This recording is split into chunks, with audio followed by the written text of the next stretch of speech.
Hi everyone, Jeff Marion here, and welcome back to my YouTube channel. We've been talking about the Camp Lejeune Justice Act, and there's a lot of information out there and a lot of misinformation. So what I want to do is I want to explain to you exactly what the claims are about and what you can do if you think you're eligible. I'll do that in this video. This is a series of videos designed to help you understand personal injury law. I do videos if you've been injured in a car crash, like this one.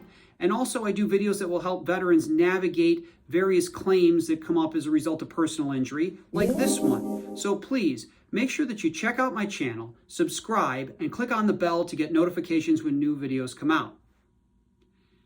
I've been fighting for injured people and disabled veterans for over 25 years. I created this channel to help keep you informed and help keep you safe. Starting in the 1950s, the groundwater and the water that Camp Lejeune residents and workers were drinking was contaminated with known carcinogens, such as tetrachloroethylene, which is commonly known as PCE, trichloroethylene, also known as TCE, benzene, and vinyl chloride, among others. And that's scratching the surface of the known toxins and carcinogens that were on the base. So cleanup started in the late 1980s as they changed from septic to sewer systems, and some of the businesses involved closed or other things started to happen. Prior to 2022, a handful of Marines tried to sue in federal court to claim damages as a result of the contaminated water. Their case wound its way up through the Supreme Court, and the Supreme Court held that under the way the law was written, they had no cause of action and dismissed the charge against them. Now, the late Justice Antonin Scalia wrote in his opinion that the Marines who were affected by this water had to go to Congress and get them to change the law. And to the credit of these Marines and their lawyers, that's exactly what they did. They went to Congress and they got passed the Camp Lejeune Justice Act, which was signed into law in 2022. Now, you may have heard in the news about legislation involving burn pits and helping veterans who were injured or became disabled or got conditions as a result of the burn pits in Afghanistan and Iraq. This legislation was actually in that bill and was signed into law with that bill when that bill passed in August of 2022.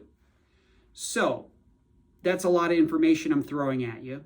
If you have any questions about who's eligible, what the Camp Lejeune Justice Act is, and how you can get relief, please leave them in the comments section below. I check them on the regular, and I'm always happy to answer your questions and hear your comments. Okay, so who's eligible for relief?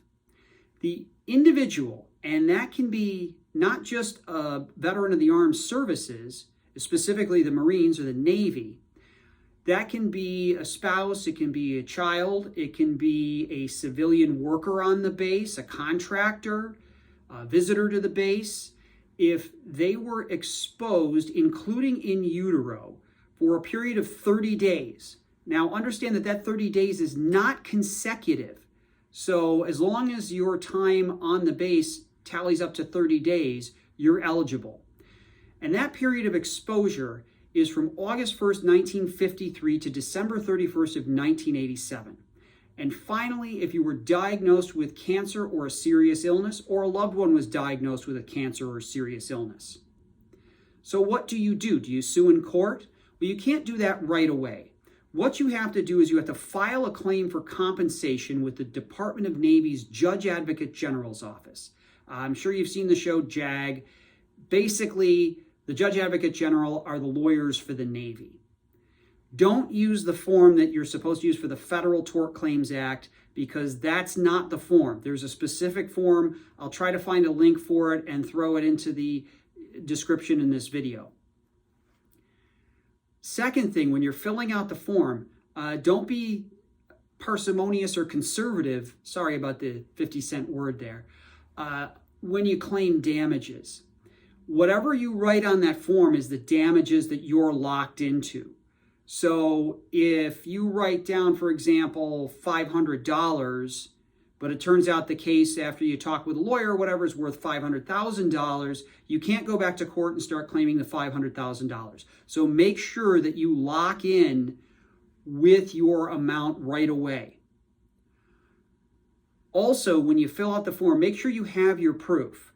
Make sure you have whatever proof that you or whoever you're filing for was on the base and of the medical condition.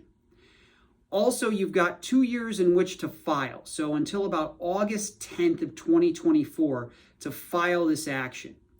Now, you don't go immediately to a lawsuit from there. The Judge Advocate General has to deny your claim, or if they don't take action on your claim for 6 months, you can deem it denied, and then you can file in court under the Camp Lejeune Justice Act. But you don't just file in the nearest court. You have to file the case specifically in the Eastern District of North Carolina. And this is the specific cause of action that you're going to file under the Camp Lejeune Justice Act. So it's very different. It's not a personal injury lawsuit like you would for a car crash or a fall. Now you can, if you are the representative of a loved one's estate, file the claim on their behalf. So right now, what I can tell you is what claims are likely to succeed, and that's based on a standard that is unique to this particular litigation or these particular claims called at least as likely as not.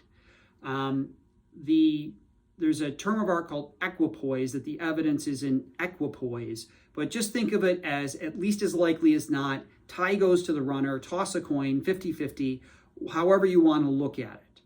But basically, I'm going to put these conditions up on the screen for you, and those are the ones that it's likely you're going to be able to move forward on. Also, check the VA's website, because there are certain conditions, if you meet all that criteria where you've got a 30-day stay on Camp Lejeune and you've got certain conditions, they're presumed A, that you were exposed, and B, that the condition is service-connected and you can get benefits that way. Now, understand that those benefits are going to be an offset to any recovery for this Camp Lejeune Justice Act. It's not money that you're going to have to pay back. Like, you don't have to pay back the VA or your military pension or whatever. It's just simply going to reduce it by the amount you've already received. Okay, so now that you know the who, the what, the where, the when, and the why, if you or a family member have qualified for this by being on Camp Lejeune for 30 days and having suffered cancer or another serious illness, please call me at the number that I put on the screen, or reach out to me through my website, www.jeffmarionlaw.com, and I'll be happy to sit down with you for free and go over your case with you. Thanks again for watching this video. Make sure that you like it, subscribe to the channel, and click on the bell so you get those notifications. And I'll have more information soon, and I'll see you in the next video.